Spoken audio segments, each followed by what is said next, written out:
Bonsoir à tous. Il est des histoires qui ne devraient jamais quitter les pages des romans noirs, des récits que l'on aimerait croire impossibles, tant ils touchent à ce que nous avons de plus sacré, le lien du sang, la confiance absolue qu'une mère porte à son enfant. Mais l'histoire que je vais vous raconter ce soir est bien réelle. Elle s'est déroulée il n'y a pas si longtemps, ici même, à Paris, derrière les murs épais et rassurants d'un immeuble haussmannien du 16e arrondissement.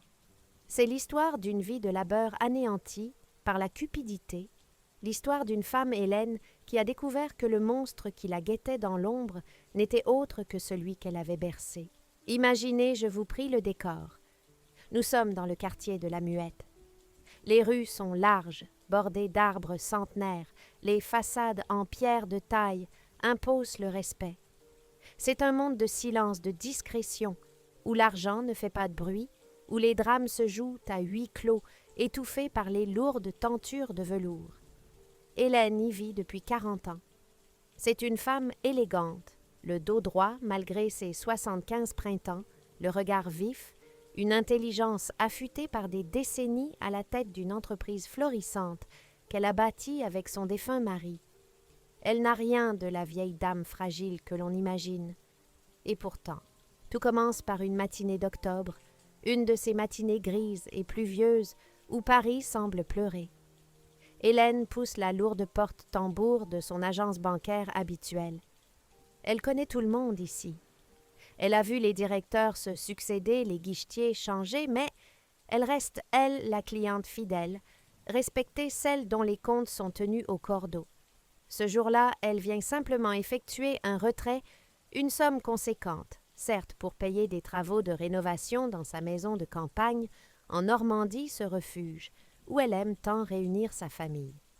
Elle s'approche du guichet, son sac en cuir patiné au bras, un sourire poli aux lèvres. Mais ce matin-là, le sourire du jeune guichetier se fige. Il tape sur son clavier, fronce les sourcils, tape encore. Le silence s'étire, devient lourd, presque palpable. Hélène, patiente, observe les aiguilles de l'horloge murale. Le tic-tac résonne étrangement fort. Finalement, le jeune homme lève les yeux. Il est pâle. Il n'ose pas la regarder en face. Il bafouille, cherche ses mots, appelle son directeur. Le directeur arrive, le visage fermé, grave. Il invite Hélène dans son bureau vitré. Pourquoi tant de mystère pour un simple retrait? Hélène commence à sentir une pointe d'inquiétude, ce froid qui vous saisit l'estomac sans prévenir. « Madame Hélène, » commence le directeur, la voix mal assurée, « je suis au regret de vous informer que nous ne pouvons pas accéder à votre demande. » Hélène rit nerveusement. « Comment cela? Mes comptes sont provisionnés, je le sais parfaitement. » Le directeur soupire, croise les mains sur son bureau en acajou. « Ce n'est pas une question de solde, madame. C'est une question de droit. Vos comptes ont été bloqués ce matin même. Une ordonnance nous est parvenue. Vous êtes désormais sous tutelle renforcée. Votre signature ne vaut plus rien. » Le monde d'Hélène s'arrête. Les mots flottent dans l'air absurde, violent. Tutelle. Elle, Hélène, qui gère ses actions en bourse tous les matins. Hélène, qui n'a jamais oublié une date, un chiffre, un rendez-vous. C'est une erreur, murmure-t-elle. Une terrible erreur administrative. Qui aurait pu demander une telle chose? Le directeur baisse les yeux sur le dossier. Le tuteur désigné est votre fils, Monsieur Julien. C'est lui qui gère désormais l'intégralité de votre patrimoine. À cet instant précis, Hélène ne crie pas. Elle ne pleure pas. Elle s'effondre littéralement comme une marionnette dont on aurait coupé les fils glissant de son fauteuil pour s'écraser sur la moquette feutrée de la banque.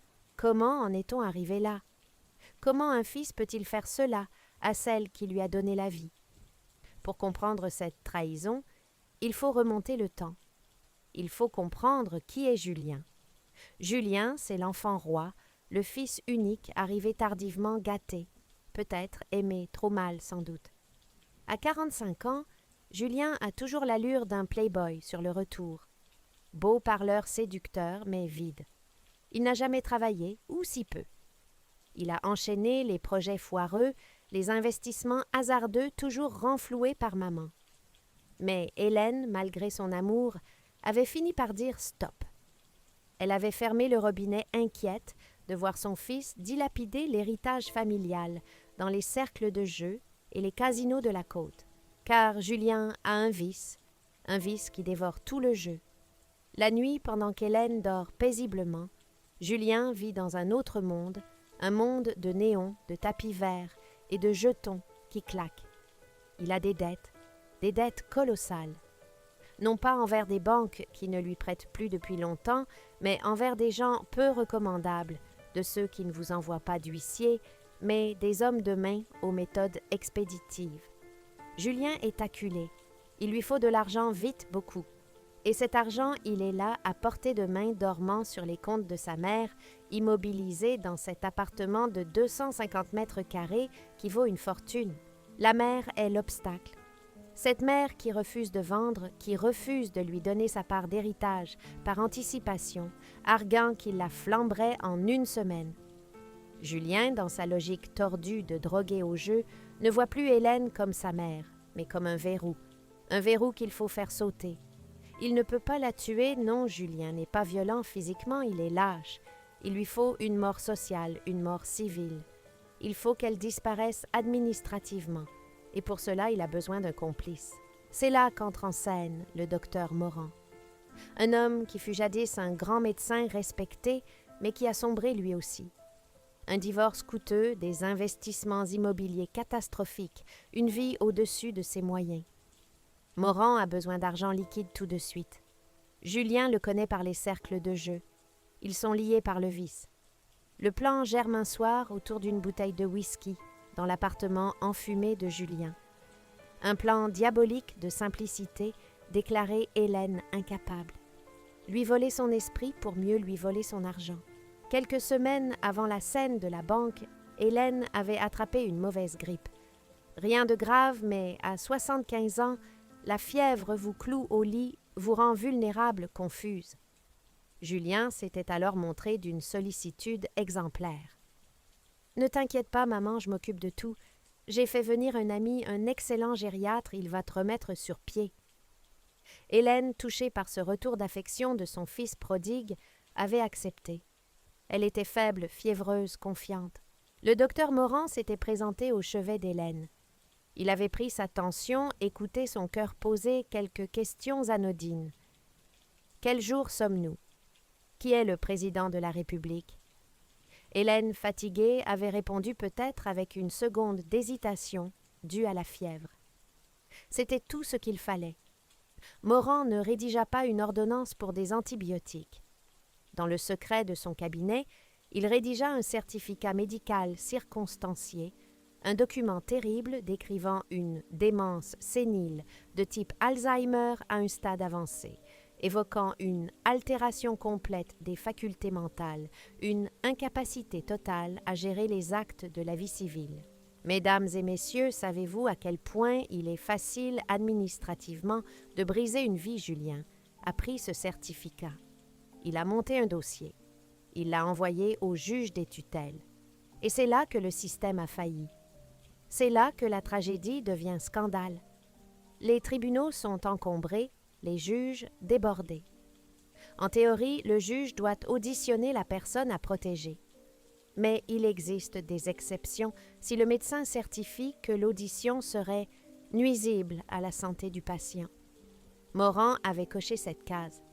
Le dossier était épais, le certificat émanait d'un médecin inscrit sur les listes.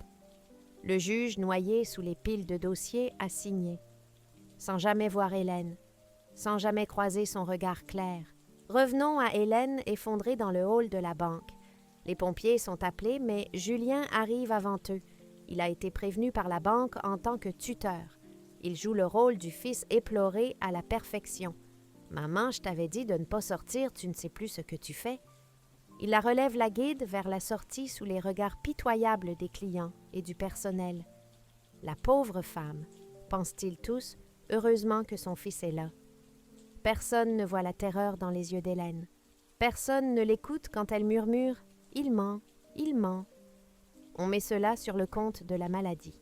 Le retour à l'appartement est un voyage vers l'enfer.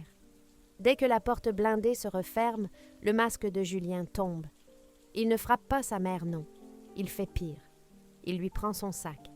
Il lui prend son chéquier, ses cartes, ses papiers d'identité. Et surtout, il lui prend son téléphone portable. C'est pour ton bien, maman. Tu appelles n'importe qui à n'importe quelle heure, tu divagues. Hélène se retrouve prisonnière chez elle. Les volets restent un clos. Julien a congédié la femme de ménage fidèle, qui venait depuis 20 ans. Hélène est seule face à son bourreau. Les jours passent. Hélène décline physiquement. La peur, l'angoisse, le sentiment d'impuissance la rongent. Julien vient tous les jours, non pas pour la voir, mais pour fouiller. Il cherche les titres de propriété, les bijoux de famille cachés. Il lui parle avec une condescendance glaçante. « Signe ici, maman, c'est pour l'assurance. Mange ta soupe et retourne te coucher. » Il a commencé à vider l'appartement. Des tableaux disparaissent. « Ils sont partis en restauration, » dit-il. Hélène sait qu'ils sont vendus. Elle voit le patrimoine d'une vie, le fruit du travail de son mari, s'évaporer pour nourrir les tables de poker. Hélène tente de sortir, mais la porte est fermée à double tour. Elle tente de crier par la fenêtre, mais elle est au 5e étage et le double vitrage étouffe les sons. Et puis, qui croirait une folle? Julien a bien préparé le terrain auprès du concierge et des voisins. Ma mère traverse une phase très difficile, très agressive. Ne faites pas attention à ses cris, c'est la démence. L'isolement est total. C'est une mort lente. Hélène se sent glisser. Elle commence à douter d'elle-même. Et si c'était vrai, et si elle perdait la tête, c'est cela la force du manipulateur, faire douter sa victime de sa propre santé mentale. Mais Hélène a une chose que Julien a sous-estimée. Elle a la rage de la justice, et elle a la mémoire. Une nuit, alors qu'elle est allongée dans le noir, écoutant les bruits de l'appartement devenu hostile, une image lui revient. Le bureau de son mari, la bibliothèque en chêne massif. Derrière le portrait à l'huile de son époux, il y a une petite niche, un minuscule coffre que même Julien ne connaît pas. Et dans ce coffre, il n'y a pas d'argent. Il y a quelque chose de plus précieux. Quelques années auparavant, Hélène avait commencé à dicter ses mémoires. Elle voulait laisser une trace pour ses petits-enfants si Julien en avait un jour. Elle utilisait un petit dictaphone numérique de haute qualité qu'elle rangeait toujours dans cette cachette. Si le dictaphone y est encore, c'est sa seule chance. Le lendemain matin, profitant que Julien soit sous la douche, elle se glisse dans le bureau. Son cœur bat à tout rompre, menaçant d'exploser dans sa poitrine. Elle déplace le tableau. Ses mains tremblent. Elle tâte le boîtier. Le déclic se fait. La cachette s'ouvre. Le petit appareil gris est là. Elle vérifie les piles. Il s'allume. Hélène élabore alors un plan. Un plan digne de la femme d'affaires redoutable qu'elle fut. Elle va devoir jouer le rôle que Julien lui a assigné. Elle va devoir jouer la folie. Quand Julien sort de la salle de bain, Hélène est assise dans le salon, le regard vide, une photo de son mari dans les mains. Elle marmonne des propos incohérents. Julien sourit. Il pense avoir gagné. « Ça y est », se dit-il. Elle a lâché prise. Le soir même, Julien est d'humeur loquace. Il a gagné un peu d'argent, il a bu. Il s'assoit face à sa mère. Hélène a caché le dictaphone dans la poche de sa robe de chambre, le bouton d'enregistrement enclenché. Elle commence à pleurer doucement. « Julien, pourquoi? Pourquoi tu me fais ça? Je suis si confuse. Le médecin a dit que j'étais folle. » Julien, grisé par sa puissance, et l'alcool commet l'erreur fatale. L'orgueil du criminel qui croit l'impunité acquise. Il rit. « Mais non, tu n'es pas folle, ma pauvre mère. Tu es juste encombrante et riche. Trop riche pour une vieille femme qui ne sort plus. » Hélène continue la voix tremblante, jouant sa vie sur cet instant. « Mais le docteur Morand, il a dit que j'avais Alzheimer. » Julien se lève, se verse un autre verre. « Morand. Ce type écrirait que le pape est bouddhiste pour 10 000 €. Il a des dettes, maman, comme moi. On s'entraide entre amis. Ton certificat, c'est du vent. Mais pour le juge, c'est de l'or. Dans 6 mois, je vends l'appartement, je te place dans une maison de retraite de luxe. Je ne suis pas un monstre quand même, et je suis libre. Enfin, libre de ton emprise, de tes leçons de morale. Chaque mot est enregistré, chaque aveu, chaque détail du complot, le pot de vin versé au médecin, la manipulation du juge, tout est là gravé dans la mémoire numérique de l'appareil. Julien continue de parler, déversant des années de rancœur, expliquant comment il a intercepté le courrier du tribunal, comment il contrôle tout. Hélène encaisse. Elle reçoit ces paroles comme des coups de poignard, mais elle ne flanche pas. Elle doit tenir. Soudain, la sonnette de l'entrée retentit. C'est le livreur de sushis que Julien a commandé. Julien se dirige vers l'entrée. C'est le moment. Hélène sait qu'elle ne pourra pas garder le dictaphone. Julien la fouille parfois. S'il trouve l'appareil, tout est fini. Elle doit s'en débarrasser, mais pas n'importe comment. Elle court vers la porte-fenêtre du salon qui donne sur le balcon filant. De l'autre côté de la séparation en fer forgé, il y a le balcon de M. Larocque. M. Larocque, un ancien avocat pénaliste, un homme bourru, solitaire, qui passe ses journées à fumer des cigares sur son balcon en pestant contre le monde moderne. Hélène et lui se sont souvent disputés pour des histoires de jardinière ou de bruit, mais elle sait une chose, c'est un homme de loi, un homme intègre. Il est tard, mais elle voit la lueur rouge de son cigare dans la pénombre. Elle ouvre la fenêtre. L'air frais de la nuit la frappe au visage. « Monsieur Larocque !» chuchote-t-elle, une urgence vitale dans la voix. Le vieil homme sursaute, se tourne vers elle. Hélène n'a pas le temps d'expliquer. Elle entend Julien revenir dans le couloir. Elle lance le petit dictaphone par-dessus la rambarde. L'objet décrit une courbe dans la nuit et atterrit avec un petit bruit métallique sur le carrelage du balcon voisin. Écoutez-le. Je vous en supplie, écoutez-le.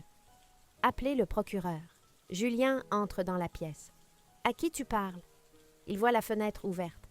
Il se précipite, regarde dehors. Monsieur Larocque a déjà ramassé l'objet et est rentré chez lui, fermant ses volets.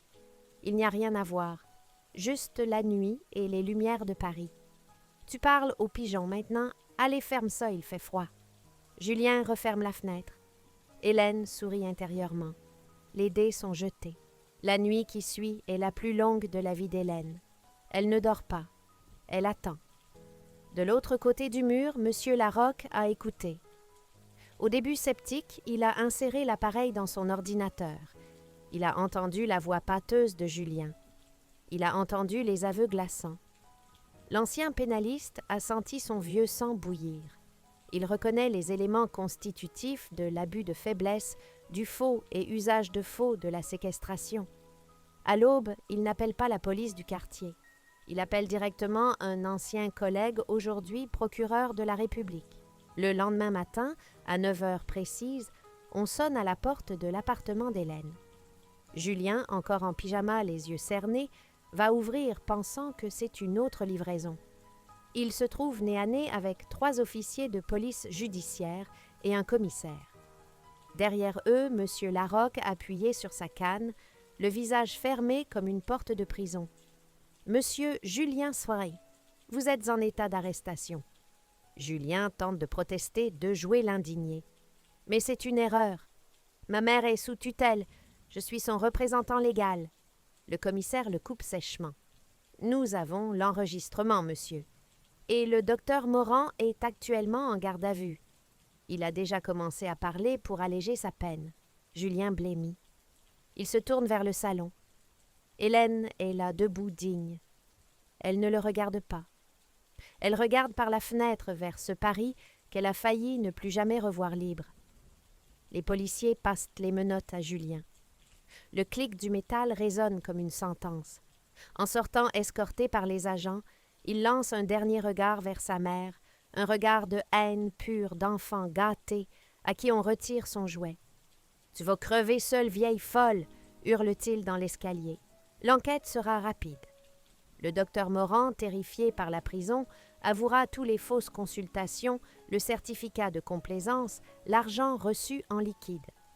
Le juge des tutelles, mis devant le fait accompli, lèvera la mesure de protection immédiatement, non sans un sérieux rappel à l'ordre de sa hiérarchie sur la négligence dont il a fait preuve. Hélène a retrouvé sa liberté. Elle a retrouvé ses comptes, son téléphone, sa vie. Mais à quel prix ? La blessure est profonde, de celles qui ne cicatrisent jamais vraiment.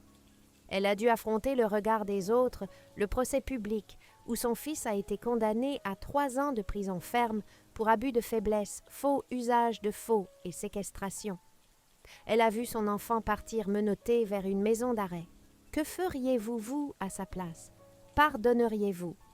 Hélène, elle a pris une décision radicale, une décision qui a fait couler beaucoup d'encre dans le milieu feutré des notaires parisiens.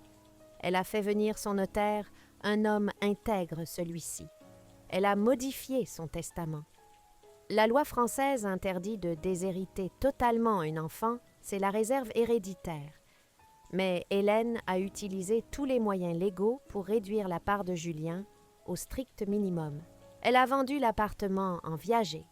Oui, ce magnifique appartement du 16e, elle l'a vendu en viager, occupé au profit d'une fondation pour la recherche sur la maladie d'Alzheimer. Un pied de nez magistral à ce faux diagnostic qui a failli la perdre. L'argent du bouquet, cette somme versée comptant lors de la vente, a été immédiatement donné à des œuvres caritatives qui luttent contre l'isolement des personnes âgées. Aujourd'hui, Hélène vit toujours chez elle. Elle est seule, c'est vrai. Les dimanches très sont parfois silencieux. Mais c'est un silence choisi, un silence paisible, qui n'a plus le goût métallique de la peur. Elle voit parfois M. Larocque, son sauveur, pour un thé. Il ne parle jamais de cette nuit-là. Il parle de littérature, de politique, du temps qui passe. Julien lui est sorti de prison. Il tente de contester le viager, de lancer des procédures, mais il se heurte à un mur juridique en béton armé qu'Hélène a fait construire autour d'elle. Elle ne le reverra plus. Elle a fait le deuil de son fils, de son vivant. Cette histoire nous laisse un goût amer, n'est-ce pas? Elle nous force à regarder une réalité que l'on préfère ignorer, la vulnérabilité de nos aînés face à ceux qu'ils aiment le plus. Nous vivons dans une société où l'administration peut devenir une arme, où un papier tamponné peut effacer une personne. Hélène a eu de la chance. Elle avait de la mémoire, un dictaphone et un voisin vigilant. Mais combien d'autres Hélènes finissent leurs jours dans des chambres d'EHPAD anonymes, spoliées par des proches impatients, réduites au silence par des tutelles abusives. Alors, ce soir, je vous pose la question et j'aimerais vraiment lire vos réponses. Avez-vous déjà signé des papiers sans les lire parce que c'était la famille? Avez-vous pris vos dispositions pour que personne ne puisse décider à votre place le jour où vous serez fatigué?